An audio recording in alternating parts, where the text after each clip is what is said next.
नकलची भाभी। विभा और उसकी ननद गिन्नी की उम्र में कुछ ही सालों का अंतर है। गिन्नी हमेशा से ही बहुत होनहार है, चाहे घर का काम हो या बाजार का।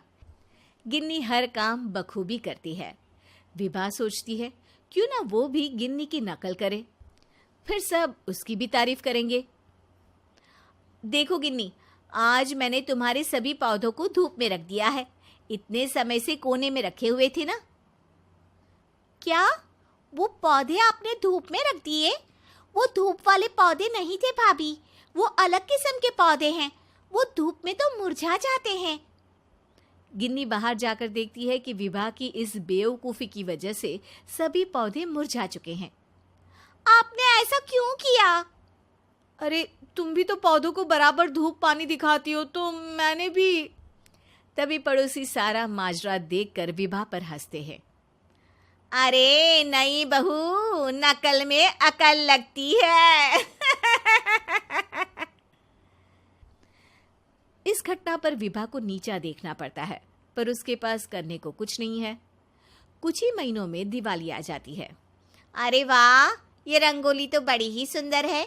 किसने बनाई? रंगोली तो गिन्नी ने बनाई है, पर ये नाश्ता। विभा आगे और कुछ बोले उससे पहले ही पड़ोसी गिन्नी की तारीफें शुरू कर देते हैं। अरे वाह गिन्नी, ये मोर वाली रंगोली तो बहुत ही सुंदर है, और ये मोर के पंख तो बहुत ही खूबसूरत है।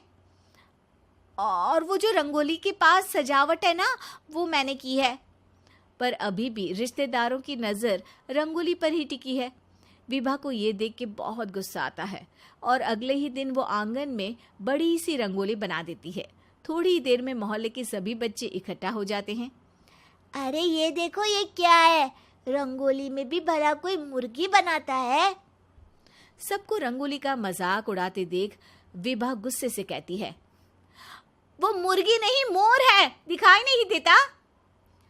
अरे ये मोर के पंख तो देखो, ऐसा लगता है कि ये पंख किसी पंखे में फंस गए थे। बच्चे जोर जोर से हंसने लगते हैं। विभा को बहुत बुरा लगता है। कुछ दिन बाद पूरा परिवार एक शादी में जाता है।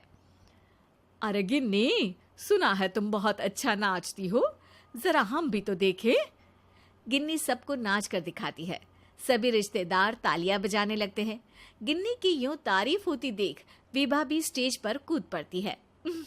मैंने भी अपने स्कूल टाइम में कथक सीखा है। ओ डीजे वाले भैया, ये क्या गजल लगा कर रखी है? जरा रॉक म्यूजिक बजाओ ना। रॉक म्यूजिक शुरू होता है। विभा उस पर नागिन डांस करने लगती है। उसका ये अतरंगी नाच देखकर सब हंसने लगते हैं। विभा को फिर नकल करने की वजह से बेइज्जती झेलनी पड़ती है और वो वहां से चली जाती है। गिन्नी मन ही मन समझ जाती है कि विभा तारीफ बटोरने के लिए उसकी नकल करने की कोशिश करती है। अगले दिन गिन्नी किचन में आती है। विभा धीमे धीमे कोई गाना गुनगुनाते हुए खाना बना रही है। कौन सा गाना गा रही हो भाभी? जरा हमें भी तो सुनाओ। अरे कुछ नहीं, बस यूं ही समय काटने के लिए थोड़ा गुनगुना लेती हूँ। थोड़ा मन बहल जाता है।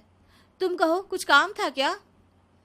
हाँ भाभी, मैं आपको ये बताने आई थी कि आज शाम को मेरी कुछ सहेलियां घर पर आने वाली है। आप उनसे मिलेंगी तो बहुत अच्छा लगेगा उन्हें। शाम को गिन्नी की सहेलियां आती है। विभा उनके लिए नाश्ता लगाती है। और विभा भाभी, गिन्नी बता रही थी कि आप बहुत अच्छा गाती हैं। विभा ये सुनकर चौंक जाती है। अरे नहीं नहीं, मैं तो बस यूं ही। और भाभी कुछ तो सुनाइए प्लीज। गिन्नी भी विभा को इशारे में गाने के लिए कहती है। सबकी जिद पर विभा गाना गाती है। सबको विभा की परफॉर्मेंस बहुत अच्छी लगती है और सब उसके लिए तालियां बजाते हैं। विभा पहली बार ससुराल में इतनी तारीफ पाती है। अरे वाह भाभी, आपने तो आज कमाल ही कर दिया। मेरी सारी सहेलियां तो आपकी फैन हो गई हैं। मैं तो कभी भी आपकी तरह नहीं गा सकती। मैं भी कभी तुम्हारी तरह नाच नहीं सकती गिन्नी। क्योंकि हर किसी में अपना हुनर होता है भाभी। जरूरी नहीं है कि हर व्यक्ति हर चीज में माहिर हो। विभा को एहसास होता है कि आज तक वो सिर्फ गिन्नी की नकल करती आई है और इसी वजह से वो अपने अंदर की कला को नहीं पहचान पाई, क्योंकि असली हुनर नकल करने से नहीं आता बल्कि हमारे अंदर ही होता है। उसके बाद भाभी को कभी तारीफ के लिए गिन्नी की नकल नहीं करनी पड़ती। वो गाती और सबका दिल जीत लेती। हाँ, कभी कभी गिन्नी जरूर भाभी के जैसे गाने की कोशिश करती, पर गा नहीं पाती।